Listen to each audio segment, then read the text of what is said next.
Welcome back to the channel, everybody. Today in this video I'll show you how to easily add the screen recording button to your control center on iPhone. So let's jump right into it. First, you'll need to open the settings app and then scroll down until you find control center and tap on it. Here it's gonna show you the included controls and the screen recording one is not included. So let's just scroll down and find it. Now that we found it, I'm just going to show you that I do not have it right now on the control center, and all I need to do now to add it is to tap on the green plus to its left, and just like that it is added to the included controls. And you can also find it in the control center right now.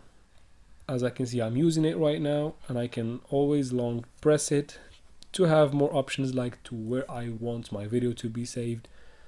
And here you go, guys. I hope this video was helpful. If it was, please don't forget to like and comment down below. Also subscribe to this channel for future solutions to such problems. Thanks for watching and see you later.